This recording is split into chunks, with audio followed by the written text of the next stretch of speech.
I quit my job, and instead of getting a new one, we moved to France. How did that happen? Stick around, we're going to dig into that.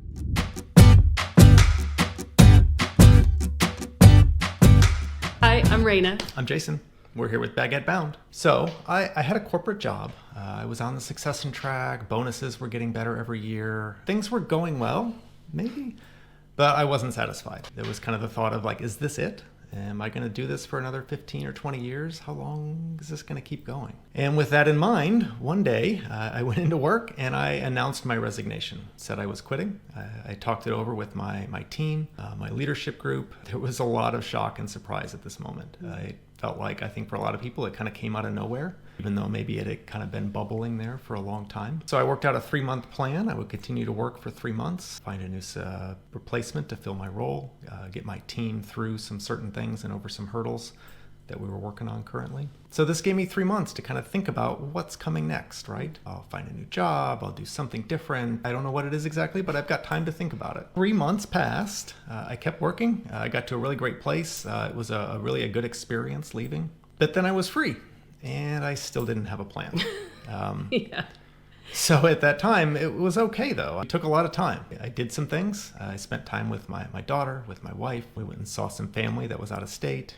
I was able to go walk around a lake on a Tuesday. Just take a breather. Yeah, I took a breather. I sat in the hammock. I baked a few pies. All while still sending out resumes, kind of... Yeah, I had developed a resume. We were looking for jobs, but there was a time for a breath for a moment. Yeah, which I think often we all need after long corporate careers that are intense and demand a lot, and you don't even realize until you have a moment to step back, like it took how longer much it to takes a catch lot. my breath than I thought it would. Yeah, and that's normal. I think it it's takes normal. a good amount of downtime before I was ready to dive into something. Yeah. So yeah, an interview started. I had some job opportunities in front of me. I had some kind of exciting new industries and careers maybe out there. But we had this. We had this dream that we've talked about in other videos from when our daughter was young to live abroad for a year, just like have a different cultural experience, like while she was still home with us.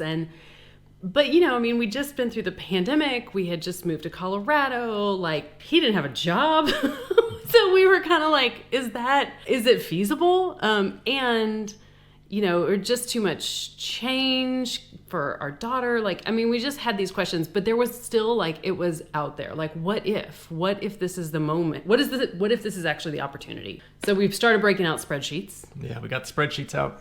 We looked at the costs. We looked at kind of what our resources were, what it might take to do some of these other opportunities. Moving abroad, moving to France. Yeah. What's that process like? Yeah. And we had a few, we had some savings. We had a small rental house in Texas that we had bought years before that, made a few $100 a month. My business was new and it was going well, but it was super early days. So was kind of not sure exactly what this will look like. But we realized after looking at everything globally, especially healthcare costs, we could pull this off. We could do it. We could do a year. We could go. It made sense from a financial point of view. At that moment, when we realized we could do it, some fear started to creep in. Right, yeah. Because then you realize, it's not... Then you have to make the actual decision, right? It's not just oh, no, we can't make this work. You're like, okay, we could do this if we decide to spend some savings and if we want to spend make the jump. Savings? Yeah, and you just start to worry about so many things, right? Leaving mid-career and taking a few months off is fine, but what if I took a year or 2 or 3? How would I come back to something? Right. What would that be like? What would that look like on a resume? Yeah. And our daughter, she wasn't in high school, but she was 11. She didn't know French. She'd had a great year the previous year at her new school in Colorado. And what would this be like for her? Would we have parental guilt for the rest of our lives that we had dragged her out of this place that she liked and dropped her into middle school in a foreign land in a language she didn't know? Or would she be thanking us for the rest of her life that, she learned French? We didn't know at that point. Yeah, France is far away from our friends and family. Most of the people we know are in the U.S. And France isn't on the other side of the world, but it's a long ways away. There's an ocean. Yeah. And I think there was also this idea, we knew, we had been to France once and we had read a lot. We we're pretty sure that the culture was a good match for us and it was what we wanted to experience, and we were excited about it. We knew it was beautiful. Like, there were so many things. I mean, there was a reason we were feeling so pulled, but also it is a different culture. Like, what if we got there and we didn't actually like it? Like, what if we had... How would we know? Yeah, I mean, it was scary. Like, what if we get there and it's terrible? Like, that was a real thing.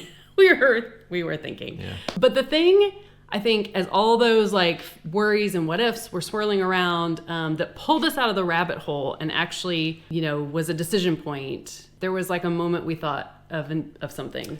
Well, I think we realized that all of these fears, all of these identifiable things, they were all recoverable. Mm-hmm. We could rebuild savings. We could do a new school. We had skills that we'd used before in a career that we could reapply into the workforce. We had friends who said we could live in their basement if we came back and didn't know what else to do. Like, legit. That was nice. Yeah. It was nice. Like, that was part of our plan B. Yeah, and I think we also realized that this moment in particular was not coming back. Right? Yeah. This moment was passing us by, and we would move on to other things, but we would never get this moment back. Specifically, like, this moment as a family with our daughter this age, like, it's, you can't recreate that. You can't wait until, like, conditions seem more favorable, as they might say, because this was a moment in time that was going to go by. Moving to Europe in our 50s or 60s or 70s was possible, but that was a long ways off. It was. That wouldn't be this moment now. Right. The thought of like just compounding experiences occurred to us as well. If we did this thing right now, we would have these memories and experiences for a long time. And maybe from a savings perspective, compounding interest makes sense. If I start saving now, it's worth so much more in the future. Compounding experiences are the same way.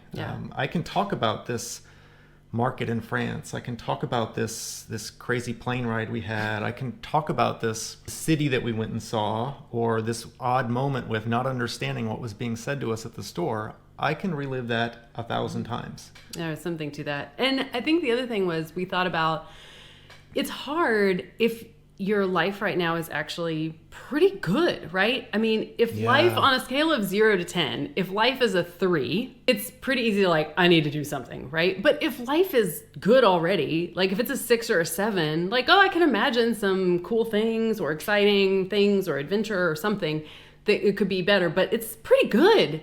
It's really hard to say like, okay, we want to have this experience and parts of it may even be hard and we're going to give up what we have now to like go for it. That's, but also the idea that you don't know what's coming the next year no matter what, right? Whether you stay in that life that's a 7 out of 10, you never know when the year might be a 3 that's coming anyway. Not to be a big downer. That's the truth. You stay in the 6, it might be a 3. It could be a 3 anyway. It might be a 3 anyway. Like for us, for example, real life, we loved the house we were renting in Colorado. Loved it. And it was one of the things that gave us a huge pause of doing this because we knew if we gave it up, like it wasn't going to be there when we came back. Right? We weren't going to be able to re-rent it. Someone else would be in it. And so, but we thought, you know what? This is important to us. We've dreamed of this for a long time. There's like things that we think are enriching and an adventure we want to have together. And so we gave our notice and the landlords were like relieved because they said, well, we were planning to sell the house and we've been struggling with how to tell you guys. I mean, we would have had to move anyway. And who knew? So, yeah. And lucky for us, we'd had this kind of thought experiment and these discussions and we had decided we're going to do this. Right. I think there was a moment when Raina looked at me and said, we're going to do this. And I said, yes, we are. Yeah. And this is an experience that we're going to have as a family right now in this moment. And we're just going to do it. And once you make that decision, right, you go through all of these like mental ups and downs, the emotional questioning, the like all these things. What's the plan B? Will this really work? Is this a good idea? Like, once you go through that and you like make the decision, this is the moment and we're going to go for it, then it really is just logistics, which there can be a lot of and they can be overwhelming. But once you're really committed, that's usually what will propel you to get through actually doing them. If you're kind of like, maybe this will work out, maybe not. The minute you're faced with trying to figure out like, I don't know, the French government wants a 3rd copy of your birth certificate translated into French, you're like, Maybe not. Really? Yeah. So we say all that to the point of this video is not necessarily that you should move to France no matter what. But it's great. You could. You could, right? Yeah.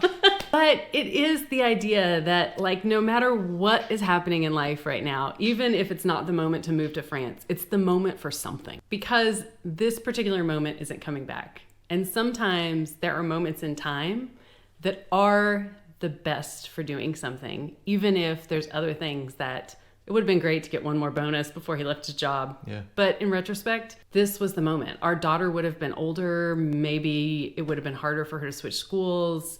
Maybe he would have found another opportunity that he loved, which would have been great too, but we would have missed this. Yeah. It was the moment to take the leap, and we did. Yeah. Thank so, goodness. whatever that is for you, we're wishing you, it's bon courage, as the French would say. If you've made that leap, if you've taken that moment, if you're thinking about it right now, leave some comments down below. Yeah. What experience you went through, what you're thinking about, what you're Yeah. unsure about. We'd love to hear. Yeah. What was the biggest, what actually pulled you out of like the what ifs and moved you to actually take action? Because I think there has to be that moment, or you'll just end up swirling around in the what ifs Forever. Forever. Yeah. Yes. Thanks for joining us. Thanks see for you soon. watching. À bientôt.